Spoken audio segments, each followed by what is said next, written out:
Hello and welcome to another cube draft video. We're on Magic Online here, drafting some of that vintage cube, and we're about to head straight into pack number 1. Taking a look at this pack here, we have some options. We have Misty Rainforest, which is just always a nice safe pick to take early as a fetchable land. We have Etali, Primal Conqueror, which is one of the best reanimation targets into cube. It's a nice addition. But then there's also Palace Jailer, which is, I think, one of the best white cards in the cube. You're looking at cards like Swords to Plowshares, Solitude, but Palace Jailer is fantastic. So that's the card I'm kind of looking at. The Monarch mechanic is super, super powerful. This is just kind of does it all for 4 mana. It really feels unfair. It's a 4 mana 2/2 that kills a creature and draws you a card every turn. So I'm going to start with Palace Jailer here and pass Misty Rainforest and the Etali here. All right, moving into the next pack, we have, generally when you're playing Palace Jailer, you might want to be leaning towards kind of the more aggressive side of the spectrum. So perhaps mono white or some white best aggressive strategy, but again, could be a totally fine card in any deck. Moving into this next pack, we have Balance and Jace the Mind Sculptor as cards that really stand out to me. Now, Jace the Mind Sculptor is not nearly the powerhouse that it used to be. Still a good card, though. Balance is also extremely, extremely powerful. Doesn't really go well with our Palace Jailer first pick. So I think I'm going to take Jace. And I mean, starting out to draft blue-white, I mean, it's kind of my thing. So let's just go ahead and take the Jace the Mind Sculptor. Balance is good with Planeswalkers. Balance is good with Mana Rocks. But again, with the Palace Jailer, kind of not the 1-2 punch that you want necessarily. So I'm going to take the Jace here and kind of see where the packs go. All right, pack number 3 has Counterspell, Ponder, as I think the 2 clear options here. Other things are like Lingering Souls, but not something that I prioritize too highly unless I'm definitely in white-black. Displacer Kitten is kind of cool. It's a newer card that I haven't played with as much, but I think following up the Jace Counterspell is a fantastic, fantastic follow-up. All the 2-mana counterspells in this format are fantastic. So I'm going to take the counter over the Ponder. Ponder also a card that you want to be taking highly. All right, pack number 4. What do we have? No fetches. We're looking at Night's Whisper, Savannah. There's Ashen Rider if you want to be Reanimator. There's Virtue of Persistence, Bone Crusher Giant. So not the most exciting pack here. So I'm just wondering if I take something like a Savannah to have kind of a fetchable land and maybe have us potentially be green. Not seeing a whole lot of white. I mean, there is the Intrepid Adversary as well, but that's not a card I want to take 4th pick. So a lot of these are just kind of random removal effects that I don't even know are going to make it into my deck. So I'm just going to take the Savannah here and kind of keep my options open. If I get fetches, then Savannah could be really strong, really cool. If there is potentially like an Oko I want to splash, for example. Taking a look at this pack, another unexciting pack, we have Flametongue Kavu, Thoughtscour, Shallow Grave, and then a bunch of fast lands that are not kind of on color. There's a Dark Slick Shores. There's a Tameshi, which is really good with Black Lotus if you manage to get that. And there's also Shallow Grave. I think I'm just going to spec on a Shallow Grave here. These are all just kind of mediocre cards, and perhaps I can take the Shallow Grave and end up with some kind of get an Eldrazi into the yard, Shallow Grave nonsense deck. Here we have, this doesn't really feel like a Dark Confidant deck necessarily. We have the Wandering Emperor as just another 4-mana card that we can play. We have Portal to Phyrexia, which is really great in the artifact decks. It's like the best Tinker target, but we have no artifacts, so not something I'm too interested in. And then there's Treachery, which is not the powerhouse that it used to be. So I think I'm just going to take the Wandering Emperor here out of a pretty unexciting pack. All right, pick number 7 here. We have a few different options. I really love Reprieve. Reprieve, Remand, same card, right? And something that I'm super happy having in my decks. Fire Ice, not that exciting. Vendilion Click is okay.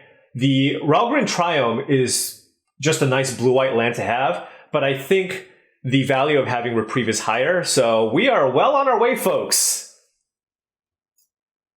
Well on our way to perhaps drafting an Azorius control deck. But we did see the Intrepid Adversary. We saw the Wandering Emperor. I'm not entirely sure how open blue is. So it's kind of a little bit weird here, but I'm considering Thraben Inspector over Wrath of God. In case the aggressive white strategy is open, I do like me a Thraben Inspector, and I feel like sweepers are just kind of easy to get. So I'm going to take the Thraben Inspector here and see if maybe I want to end up in kind of a more aggressive white deck. Here we have, again, Triplicate Titan, another decent Reanimator / Tinker target. But I'm going to take the Vindicate here. The Damnation is strong, but the Vindicate is certainly splashable if I want to be blue-white based. So I'll take the Vindicate here. Pentad Prism is also the other option. But I do like me a Vindicate. If I'm drafting a control deck, I do like having answers to Planeswalkers. So here we have Winds of Abandon over Hangerbeck Walker, I guess. But this could act as a sweeper if I really need. And then look, Usher of the Fallen Table. So does that mean the white aggro deck is open? There's also Lingering Souls. And if I'm not going to be mono-white, Lingering Souls might be better if I can find a way to flash it back. So I'm going to take the Lingering Souls here because, again, we don't want to completely abandon. And then the Intrepid Adversary table. So this is telling me that the white aggressive strategy is wide open. We missed out on an Usher of the Fallen. But I think that's okay. Bomat Courier is not something we're too interested in. And yeah, Steel Seraph last pick. So white is incredibly open. And we took this Lingering Souls over the Usher, which we might regret. It was, again, a bit of a hedge because if you're white, you can kind of still play the Lingering Souls and then flash it back if you can find some fixing. But again, I know how important one drops can be. Going into this pack here, I think I really probably just want to lean into the white just because I feel it's extremely open. I like to do all the sweet things, but I also like winning. Winning is pretty cool. Winning is also sweet. So this pack has a lot of great options. Oko, Thief of Crowns is probably one of the best Planeswalkers in the format. I think the top three are some combination of Minskin Boo, Comet, and Oko might be number 3. But I'm going to take Hero of Bladehold here, probably tabling the Ranger Captain of Eos, maybe even the Wasteland, but the Hero of Bladehold is just phenomenal, and one of the best 4-drops to play in any of your white decks. I could have taken the Wasteland, but I think the Hero of Bladehold is that good. All right, heading into this pack, Containment Priest, I think I should table. Archon of Cruelty is probably the best reanimation target in the format, but again, we're not even close to doing something like that. 0 white cards in this pack outside of this Containment Priest. So is the answer just take Containment Priest? I don't like it. I really don't. I mean, we have a Lingering Souls. Maybe I take Verdant Catacombs. Yeah, because if I take Verdant Catacombs and I have a Savannah here, it acts as both a white land and I could play maybe a Swamp and splash the Vindicate and also flashback the Lingering Souls. So I'm going to do that instead. Ooh, Mother of Runes. If you're playing an aggressive white deck, that's exactly the card you want. It's incredible. Now, Elite Spellbinder is also very, very strong. And hopefully it's something that we table, but I'm not going to pass up on Mom here.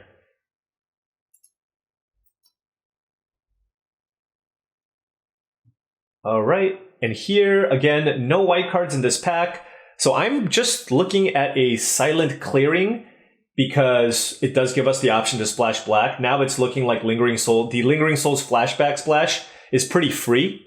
And by playing black, it does give us access to potentially splashed hand disruption spells, which is kind of sometimes what the white deck wants. You want to be able to kind of disrupt your opponents a little bit. So going to take the Silent Clearing here, get that buttery smooth mana. And going into this pack, wow, that is a late Entomb.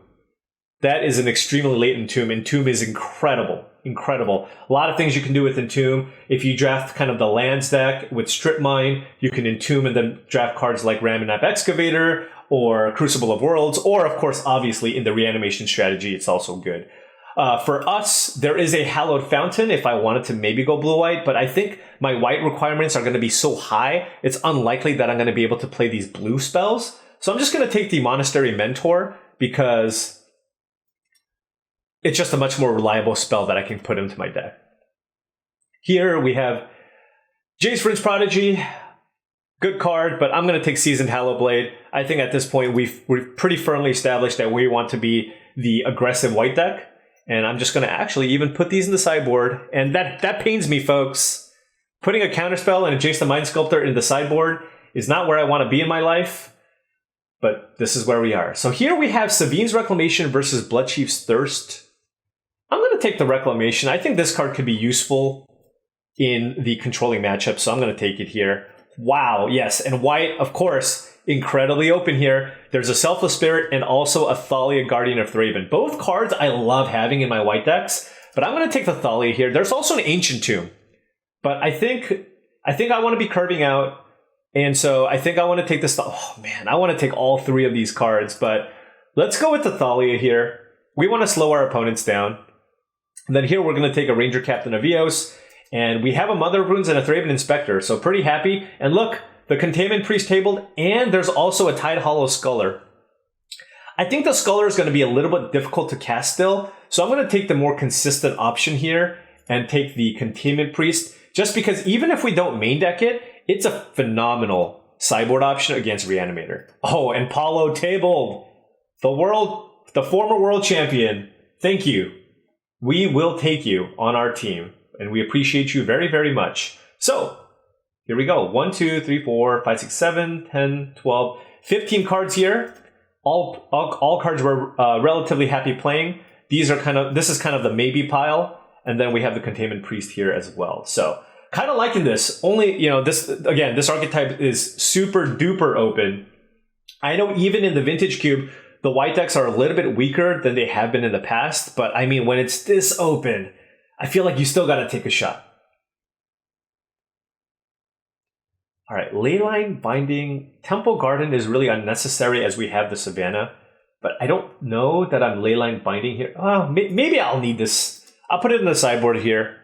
It's going to be a 4-mana instant speed removal spell, and if there is some kind of matchup where I really need that, I might want to consider it, but bunch of blanks here, and then let's size this up just a little bit. Not the booster. The booster's fine. Just so we can see the cards a little more clearly. Okay. All right, what do we have here? Cards that we're looking at this point, we're just kind of laser focused in on most of the white cards. So Serra Paragon and Path to Exile are the two options. Serra Paragon is a card I do really like in the white decks. However, Path to Exile is, I believe, not only a better card, but the Serra Paragon's more likely to wheel. Path to Exile is just going to go in any deck with planes in it. So happy enough to take the Path to Exile. We are lacking in removal. We have a Palace Jailer, a Path to Exile, and a Winds of Abandon. And that's basically it for now. All right. Show me the white cards. Okay. So there's a Kythian, Hero of Akros. Wow, there's a Fury in this pack. Fury's phenomenal, and it's phenomenal against us. But this is a league, so we don't have to worry about this Fury being played against us. We have to worry about the random Fury that could have been open in somebody else's draft. So I want to take this Kythian, but at the same time, I'm kind of into this Shattered Sanctum. I think this Kythian's going to table, and this is me mostly just knowing that, look, white is incredibly open. There is no chance anybody wants Kythian, Hero of Akros in their deck. So I'd rather take the Shattered Sanctum here and just table the Kythian so that I have a much better shot of just flashing back this Lingering Souls. All right. Wow. Okay, so this pack is great. There is Esper Sentinel and Luminarch Aspirant. There's a Godless Shrine and a Windswept Heath. But I think I'm okay on my black fixing now. We have 3 here. So I think I'm more interested in taking one of these white creatures. So the question is, which one do I like more? The Aspirant or the Esper Sentinel? I kind of like the Aspirant. I think the Esper Sentinel is also going to table. So in this case, because I want both of the threats in my deck, I'm going to take the Aspirant and table the Sentinel and just be a little bit sad that I have to pass the lands. Oh, Skyclave Apparition. Wow, English. Skyclave Apparition. Certainly a card I'm happy to have in my deck. Wow, some duels here. Maybe a Soul Guide Lantern will table, but I'm very happy with the Skyclave App. Oh my gosh! That is a late Solitude, friends. And I am here for it. I am taking this Solitude. There's a Gideon Ally Zendikar as well, but again, we need interaction. If I ever get to 5, this card is fantastic. Really, really happy to have this Solitude. And we have 3/4s here already, so let's take this. Is white open? Just wondering. Do you think white's open? I think white's open. Cathar Commando. Another nice 2-drop to have in the deck. Ooh, Edeline. Okay. We are just getting all of it. Absolutely all of it. All right. Let's take the Edeline. I know there's a Mutavault, but Edeline is just a ginormous beating.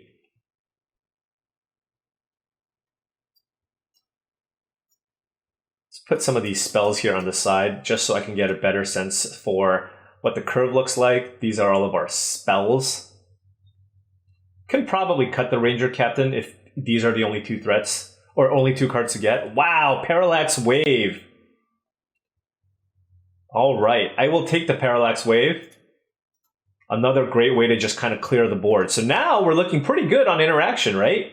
We have Parallax Wave, Palace Jailer, Wandering Emperor, Winds of Abandon, and Path to Exile with the possibility of splashing the Vindicate if I want.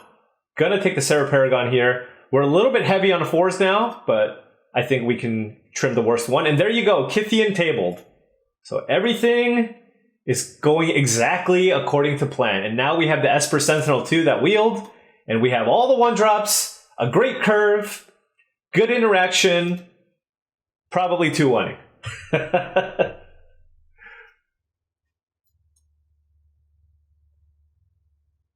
Heck, we might not even need to play the black necessarily.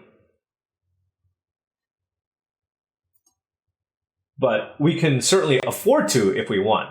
If we're interested in a 3-mana sorcery to kill something, we can. There's a Soul Guide Lantern for the sideboard. If I want to play a Graveyard Disruptive Element, I'd rather just have the Containment Priest here instead. But let's count these cards. We have 5 lands here. Okay. Okay. Gideon Ally of Zendikar also tabled, so we're going to have to make some serious cuts here. Oh, and the Mutavault. Okay, you know, I feel like there's just no point playing black cards, honestly. I think maybe we just don't play the Lingering Souls. Maybe I play the Silent Clearing anyways. Wow, our Graveyard Hate is also phenomenal. We have a Soul Guide Lantern, a Lion Sash, and then we have the Containment Priest here as well. So I'm going to put the Silent Clearing here on the side just in case that's something that we want to do. Lingering Souls is an option here. Leyline Binding is not something that we want. So I think it's more just a matter of us trying to figure out our cuts. We need to probably cut 3 cards, sort by mana value, group creatures separately, and then take a look. Take a look at our deck, folks. We need to cut 3 cards. Okay, so I think the Steel Seraph can probably go. I think this is a card. I mean, it's just a solid aggressive creature, but... And I think Monastery Mentor is not especially good here. We only have 6 spells, so it's not really going to trigger all that often. We can also play 16 lands. How about that? What about 16 lands? We have a fairly low curve. We do have 6/4s. We do have a couple of creature lands that we're likely going to play here. We could also cut the Containment Priest. And then Luminarch no, not the Luminarch. I like to put the Intrepid Adversary here if possible. So we do have a good number of 4s. So perhaps it's just correct to play 17. All right, let's go with the Containment Priest and the 16 lands. So add basics, 14 to the deck, and let's give it a whirl. Okay, we have round 1. Let's see how we do. Wand die roll, very important. And a bit of a slow hand. I think I'm still going to keep. Maybe that's a mistake here. We have 3 lands, and our first play is a turn 3 Elite Spellbinder. But this hand also just looks like it can do okay in just a normal game of Magic instead of just rushing people down.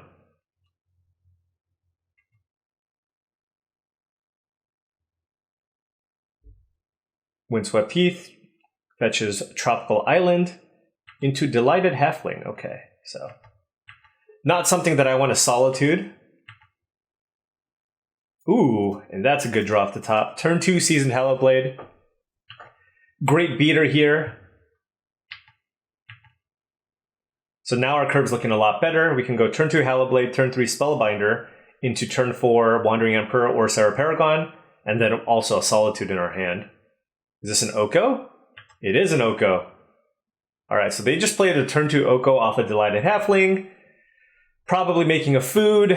Okay, so things are definitely a lot rougher. This Oko just has so much loyalty. It's okay. It's okay. We got this. All right, let's beat Oko down to 3, and then play the Elite Spellbinder. We do have a Cathar Commando to play and kill the food token that presumably they're going to turn into 3/3 next turn, if that's something that we want. We also have that Solitude. Let's take a look at their hand. Wow, their hand is just all acceleration. Pilgrim, Birds of Paradise, Sylvan Caryatid, Wall of Roots, and there's a Shorakai Genesis Engine. So I'm just going to take the Shorakai because there is no way I'm going to stop there's no way I'm going to be able to slow down what they have in terms of mana development. So let's put this somewhere here so that we can see that that's exiled. Wall of Roots, yep. So click that one off. And then, okay, they turn my Spellbinder into a 3/3 as they can block with Wall of Roots. Makes sense. There's the bird. The Pilgrim too, why not? Oh, Caryatid, sure. You know, I'm really tempted to kill this Wall of Roots. Right? Because then I can put a lot of pressure on Oko. I can just kill it. The Wall of Roots currently is an 0/4. And I probably want to save this Cathar Commando. I probably want to save this Cathar Commando for the Shorakai that they can play next turn, it looks like. All right, so what am I exiling then? If I'm using Solitude, because if I don't, land would have also been fantastic because I could go Wandering Emperor and just kill the Wall of Roots that blocks one of my creatures. I did draw a Luminarch Aspirant, so I can pump one of the creatures and just continue putting on pressure. That's also something that I could do. But if I Solitude exiling, let's say, Sarah Paragon, or maybe it's just a Luminarch Aspirant, because Paragon plus Commando is a thing. So if I do that and then attack Oko, it also makes it harder for them to cast a Shorakai and activate it right away. So the more I think about it, the more I actually like doing this. Let's exile... let's exile the Aspirant.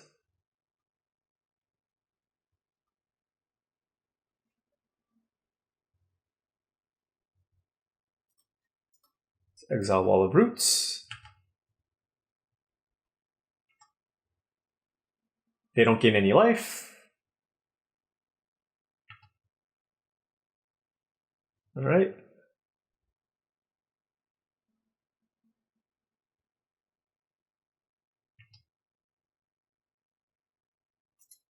Both get in at Oko, and then like I said before, we have Cathar Commando or the Shorikai, and they did block to save the Oko, sure.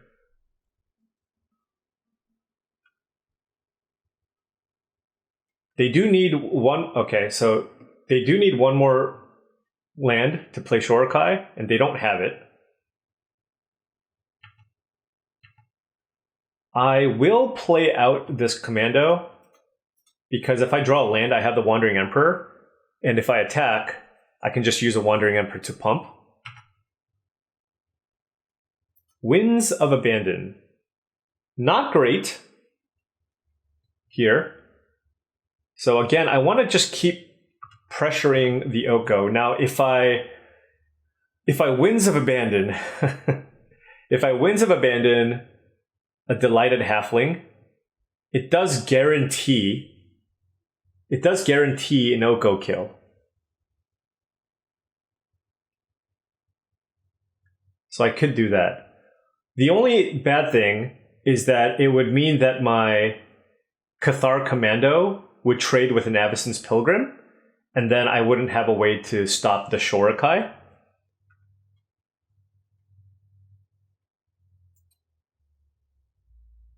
Yeah, really wanted land number 4 there.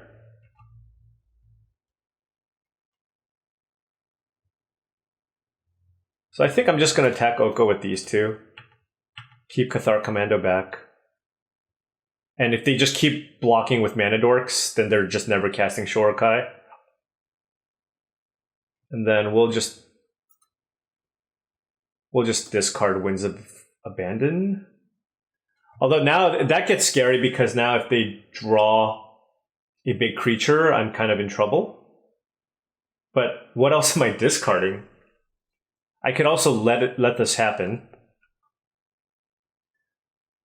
Now let's just pitch the Winds. All right, they're down to 4 mana.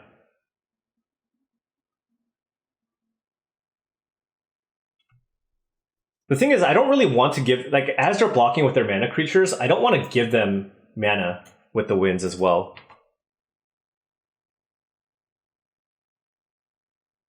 Okay, so they still have a Shorikai that costs 6 mana. Land. Just give me a land here. Perfect. All right. Now everybody can attack Oko. This Oko has had a lot of resources pointed at it. Okay, another interesting question. I think I just killed the Oko. We just let this trade happen, all these trades happen, because I can Sarah Paragon back. The Cathar. What? Oh, that's brutal. All right. Well, any order is fine. Okay. Well, that happened.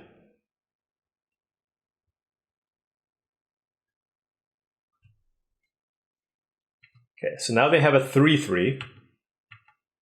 I can still kill it, but I would be losing a Mishra's Factory here. And they're 1 land away from Shorikai. Oof. Okay. All right, so I think my plan here is to attack Oko. They're gonna block with the food token. I can discard planes to give my Seasoned Hallowblade indestructible, then go Sarah Paragon into land. Although if I do that, they can turn my Sarah Paragon into an elk, which is not kind of. Do I just throw away my 2/2 for the Oko?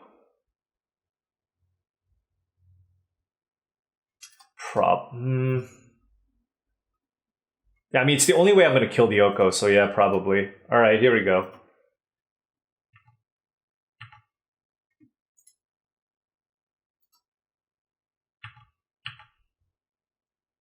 Let's just get this Oko off the battlefield, please.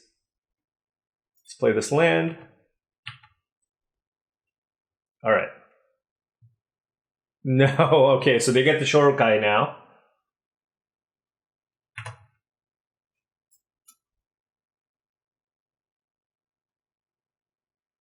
All right, so they're going to get 1 activation from it.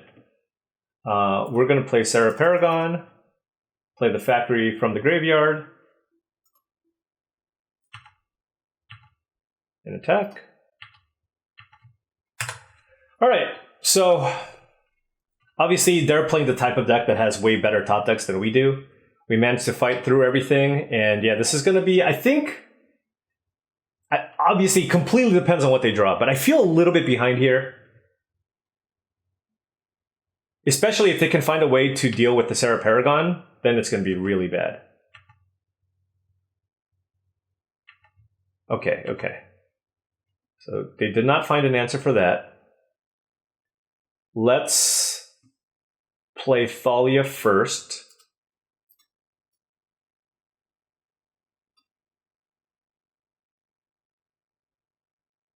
Yep, that prevents like a miscalculation or something, or a mana leak from being cast.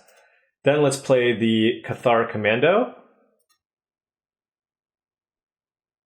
Then let's kill the Shorikai.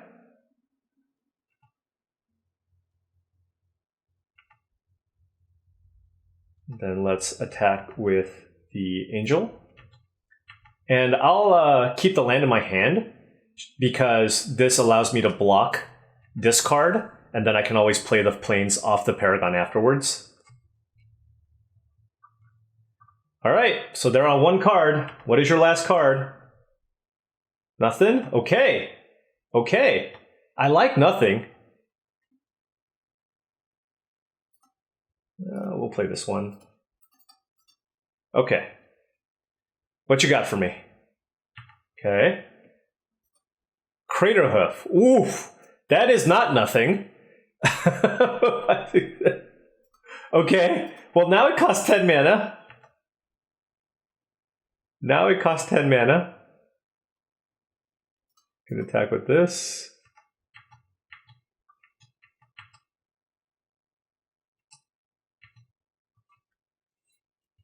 If I don't have anything to get back next turn, I can attack with the Halibut Blade, pitch the planes, and then play the planes. Oh no! Oh no!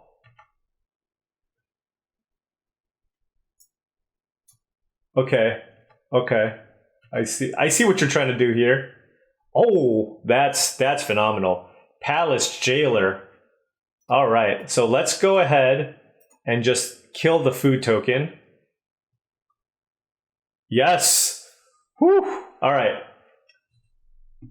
So all the mana creatures, I don't, maybe Containment Priest is more of a sideboard card. I'm always just so afraid of the Reanimator strategies, but I think perhaps it's better to just play the Steel Seraph, which will always just kind of be a decent card, instead of the Priest, and just kind of have this be a card I sideboard in. And, I think with the creature lands too, I think we just have too many 4s. So let's just play 17 here. Not get too greedy. And give it a whirl. Alright, this is certainly keepable.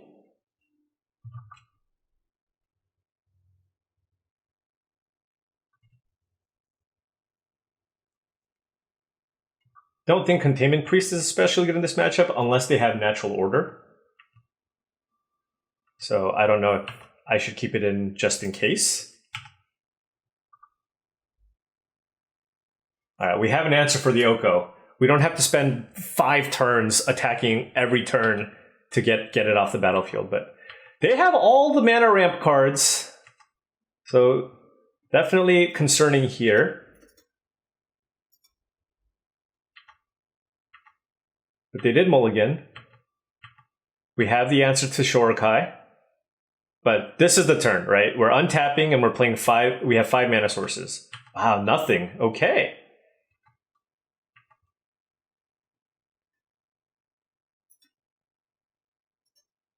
I think I'm just gonna. I want to just. They didn't play anything last turn, so I want to play the Apparition, get the Wall of Roots off the battlefield, so I can start bashing in with my Aspirant.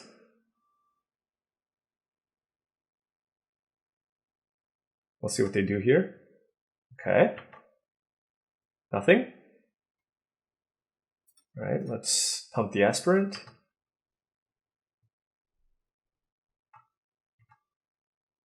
Boom, 3 damage. I'm liking our hand though. Next turn, the thing is right now, I know we're on the back foot, but we just kind of have to put pressure on the battlefield. Next turn is when we can keep up Wandering Emperor plus Reprieve. Ay, ay, ay. That is savage, folks. Oh my. That... Whew. Okay. Wow. That was a beating. I got no words. Fractured Identity. I had 2 creatures in play. They got rid of both. And they got a 2/2. Okay, so this is really interesting. I have a Mishra's Factory. I have a Mishra's Factory that I can activate and pump. Or I can play the Wandering Emperor.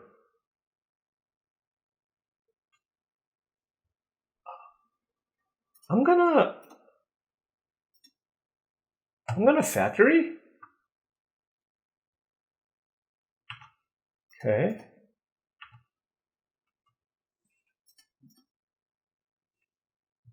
Now do I trade do I keep up the Reprieve? No, I'll pump it.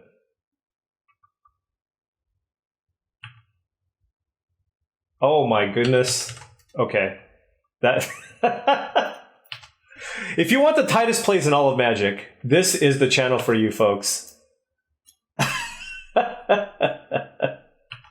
Okay, well we didn't get punished. We didn't get punished. But make the mistakes with Paul. Make the mistakes with me. Yes. Absolutely. All right. And that mistake was, of course, I could have just tapped the Factory and I could have still had Reprieve up. Do we want to attack? No.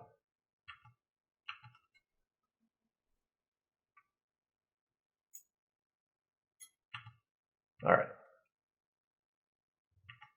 All right, Wandering Emperor time.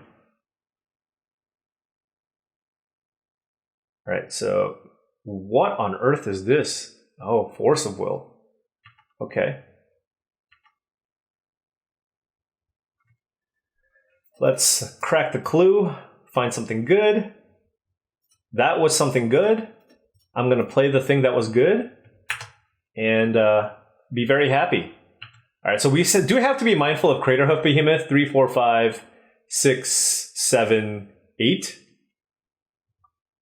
True Name Nemesis, not a bad one. Not a bad one indeed. All right. But I think we can start applying maximum pressure here. We have the Parallax Wave, so the Hero Bladehold won't die. The question is whether or not I want to keep up Reprieve. I think so. So let's play the Wave. Let's kill the Illusion token.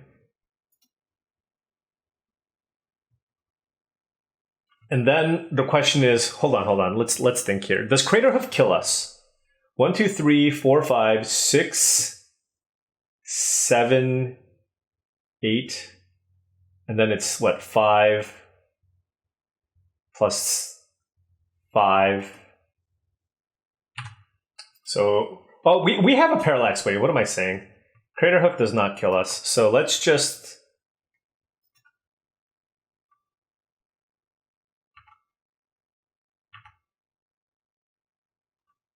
I guess it's better to play the Seasoned Hallowblade.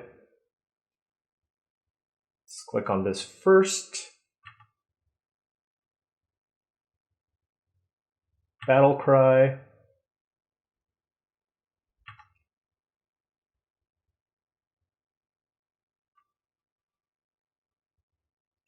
True Name Nemesis will be able to eat something. Seasoned Hallowblade. I think I'm going to exile the Devoted Druid, just because it just gives them the most mana.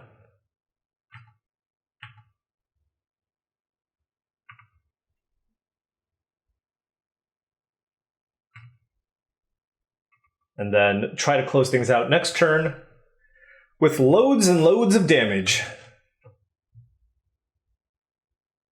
Cradle, okay. All right, round 1 in the books. Let's try to go for that trophy. Oh, welcome back. We are in round number 2 of our Vintage League. Ugh. I can do better than this, right? This is... I do have a Thalia. I got Factory, turn 2 Thalia, turn 3 Reprieve. Huh.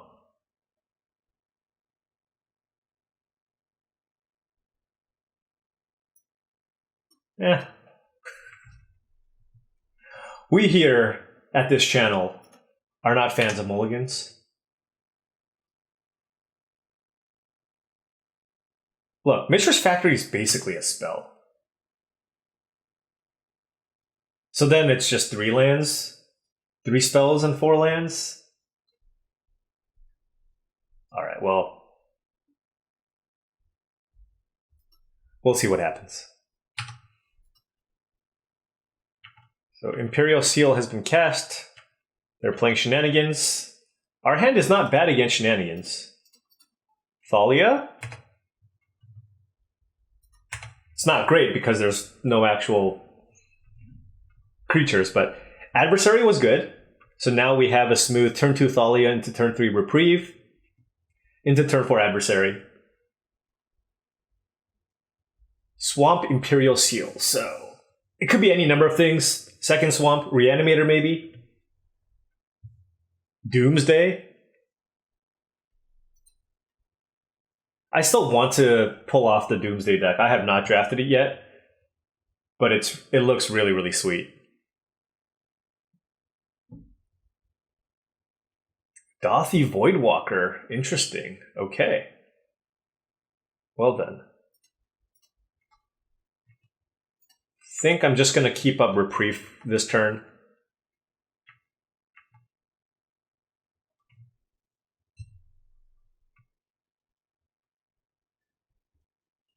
I assume that's not what they searched up. That would be a little bit on the weaker side, I want to say. This is a very strong card, though.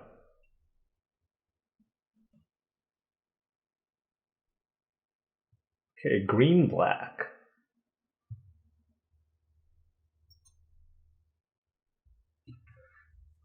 So what are you trying to do? Are you just some kind of mid-range strategy with Imperial Seal?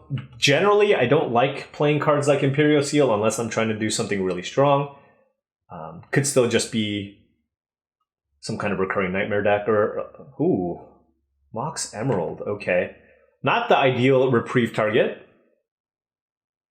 Okay, this one's certainly getting reprieved. Oh, it doesn't cost 4 because it's a creature. That's cute.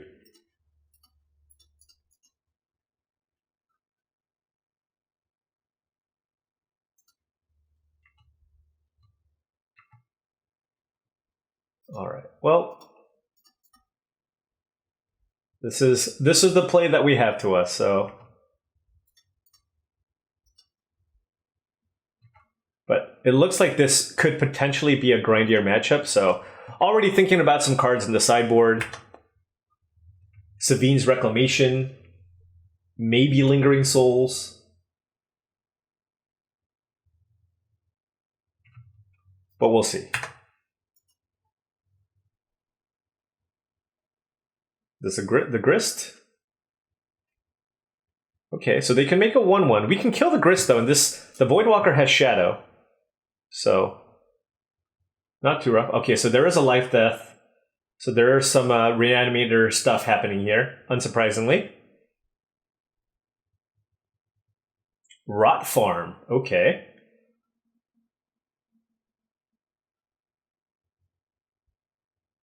Fatal Push? No, they can't play Fatal Push.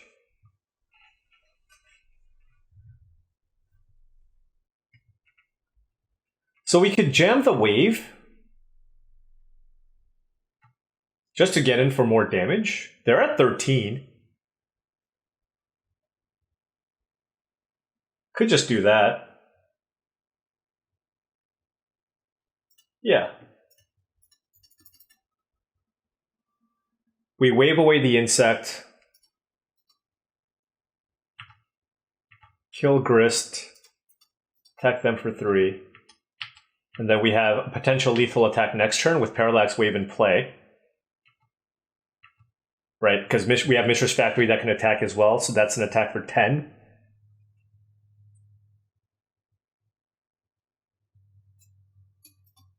They do have access to 6 mana here, though, so could be anything.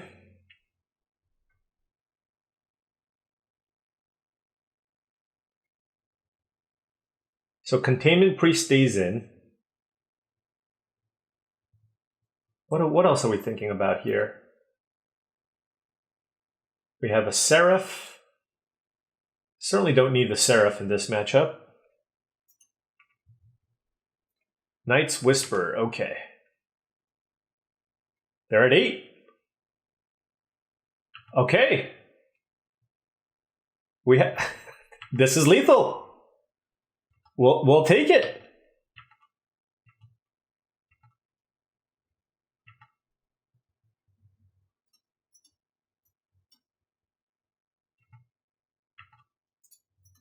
Can't cast any spells. I have Thalia.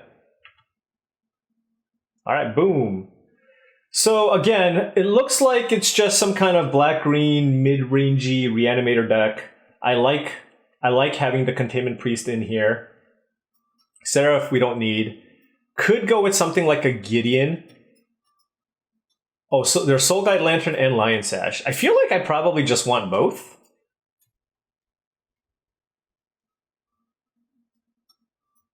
Maybe I don't need all of this stuff.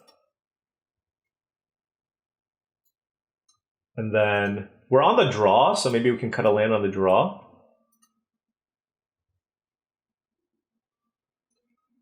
I like having the Cathar Commando just in case. Can maybe cut Seasoned Hallowblade.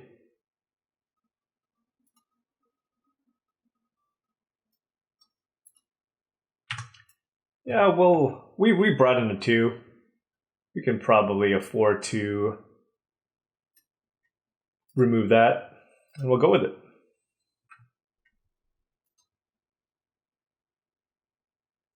All right, so we have some anti-reanimation stuff. Let's hope that they're really leaning into the reanimation angle. Let's hope that they're really leaning into the reanimation angle, because our hand is really good against that.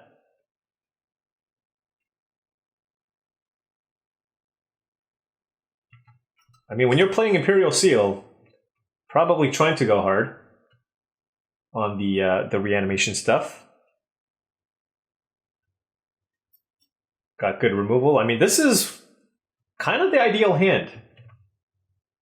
Maybe Mother Runes off the top for Containment Priest protection. But a couple lands here with the Priest. Probably just going to pass, go end of turn Priest. Hopefully we can find land number 3 for the Spellbinder on 3.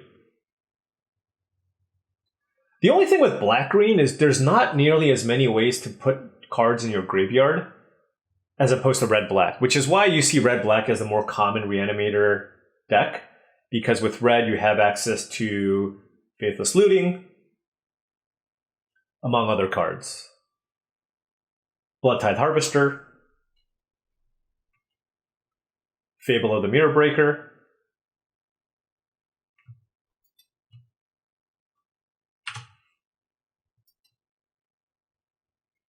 all right, land, go. Kind of don't want to path, so the Voidwalker, if maybe they play it this turn. But that land was very welcome. Can go Containment Priest here into the Spellbinder, but they're likely going to play something big here. Maybe a Grist. Mind Twist? Is this a Mind Twist for 2?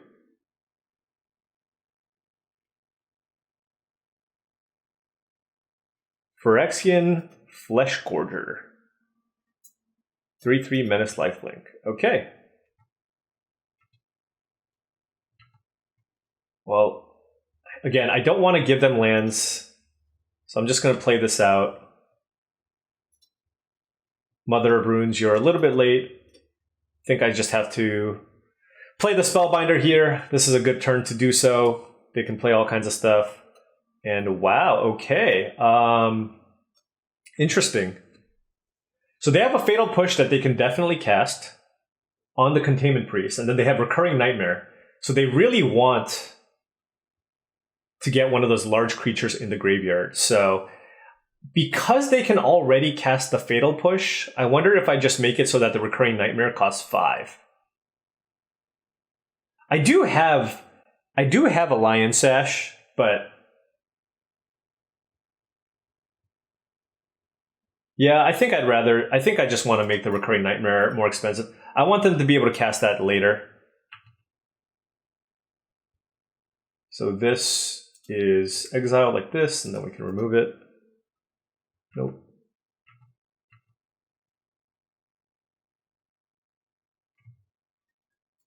Because I have to believe that they're going to be able to find ways to put creatures into their graveyard.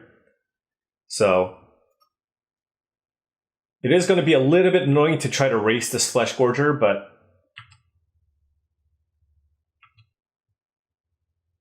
and I don't want to double block here.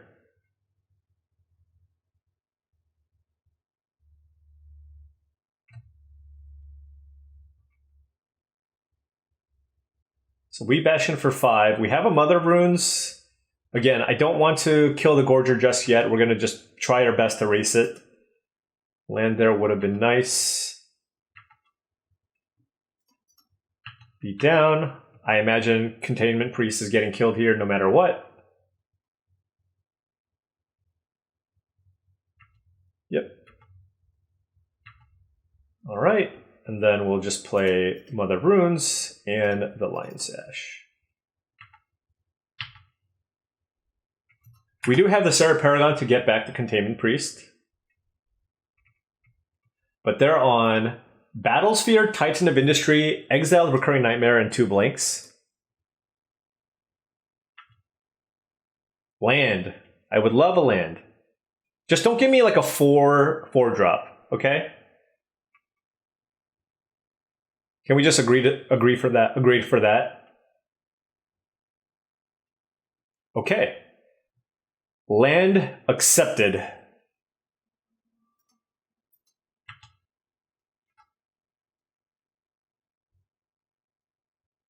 All right, so certainly attacking with these 2.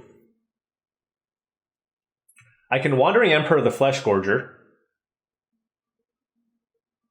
Is there any reason to keep Mother of Runes back? Do I care about protecting something? I guess protecting the Lion Sash is decent. This thing has shadow, so it can't block.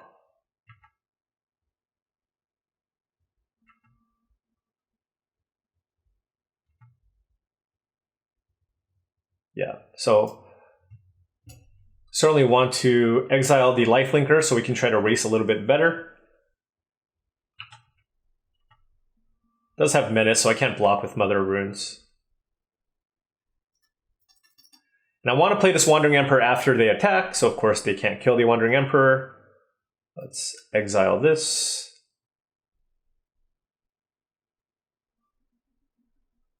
Okay, life. Gain some life.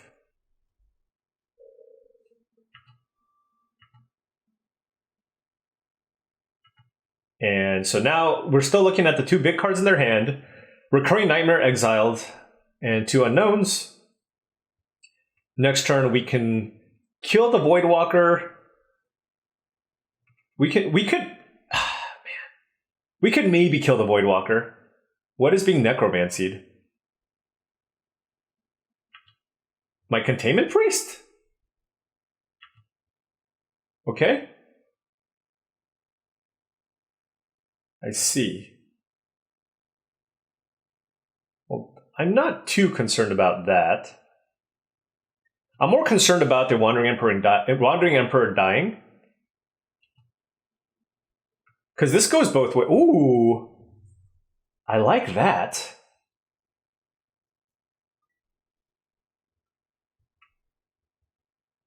So why don't we play Palace Jailer? Exile the Voidwalker.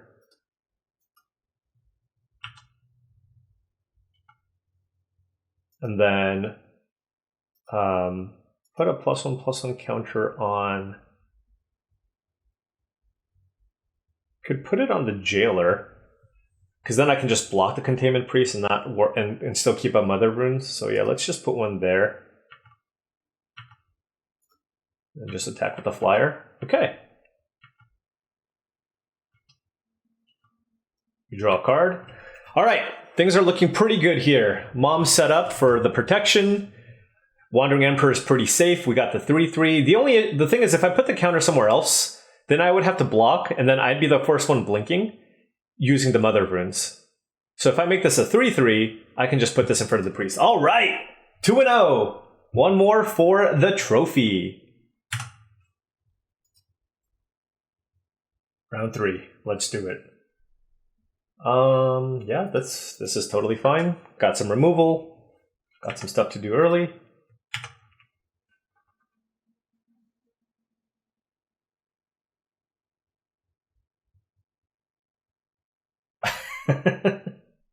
Okay. Another Imperial Seal deck.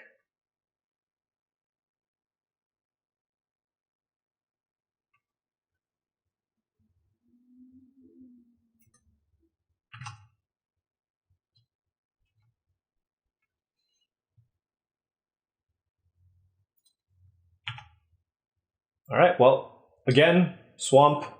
Maybe they're a reanimation strategy. Mox Jet. Okay. Okay.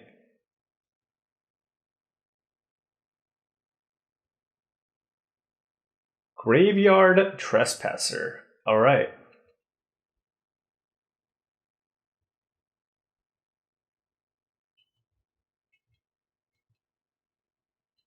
Let's run out the priest. And do we path this thing?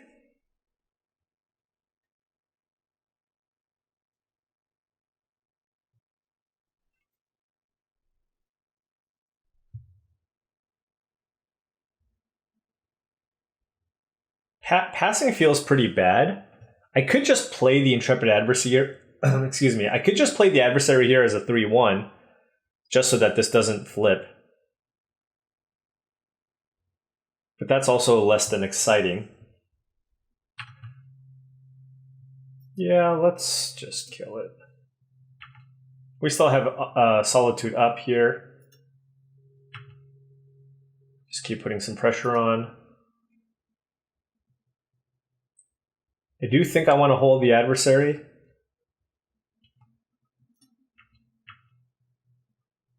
For the Solitude, in case they, because now I give them 5 mana, so if they go through the breach or sneak attack, I want to have Solitude up. The One Ring, okay. Can't attack him next turn.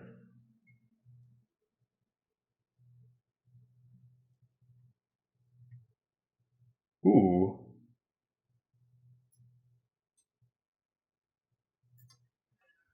I wonder if it's worthwhile just playing this instead. Because we have Solitude to kill something, just making sure that we have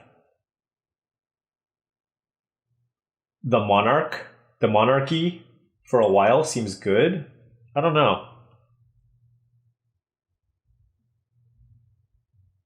Yeah.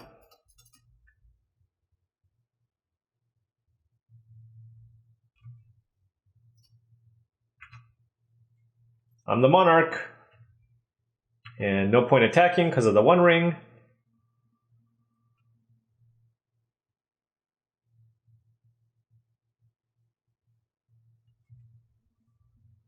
Alright, but gonna need to try to close the door here quick. This One Ring can get out of hand. Phenomenal card. Definitely one of those things where they go, hey, all right, when we make the One Ring, it has to hit. Well, they succeeded. This card has been absolutely amazing. Fury, oof, okay.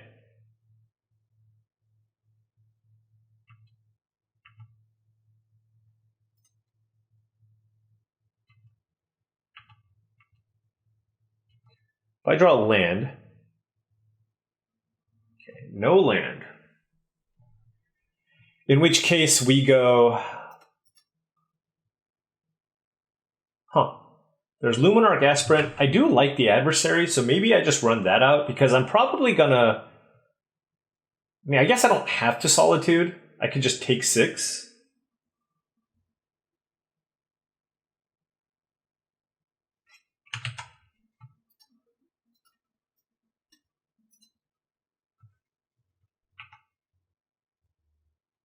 And this cycles.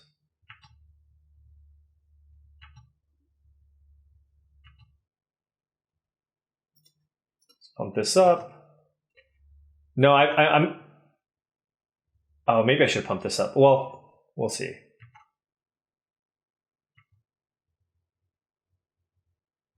The correct thing to do might be to just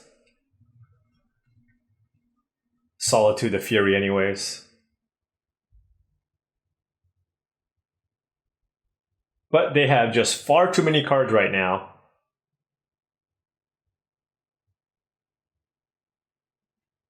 Yep. I wonder if this means they also have a way to kill the Inspector. I see. Okay, so they're blitzing that in. Got it. Alright, so they want to get the Monarch back. So I think we just have to Solitude. We block here.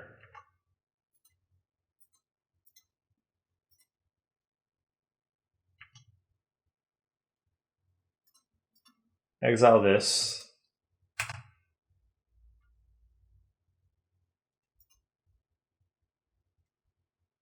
And then hopefully we find something off this clue.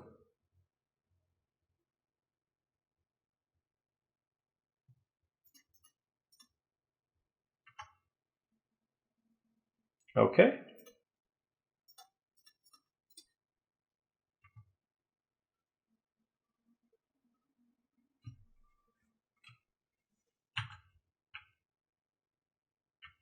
All right. Something off the Monarchy. Thing is, they got the One Ring. Oh, they didn't draw a card. Okay. So they're slowing it down. But still not looking great for us. So none of the reanimation stuff. I wonder if it's just... They have to have it, right? It looks like they went and just got the One Ring. But it could just be kind of a mid-rangey deck.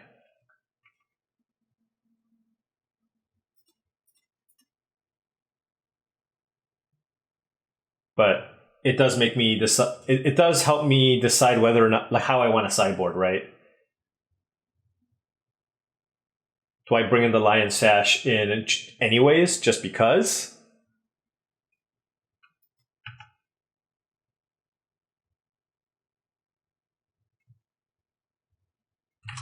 Well, folks, it looks like my opponent disconnected, unfortunately. I think I was in pretty rough shape there because of the One Ring and everything that was going off, but our opponent disconnected, and that was that. So this was another trophy that we can add to our mantle. I thought the draft went pretty well. I thought we did a pretty decent job of reading the signals and recognizing that white was so open that we had to kind of end up in that archetype. So I think for what it was, I think it was a pretty solid version of the mono white aggressive deck. So again, thank you all for watching. And if you enjoyed this video, make sure you hit the like and subscribe button for more videos like this, as I plan on posting daily videos for Cube content and possibly other Magic content in the future. Again, thank you all, and I'll see you next time.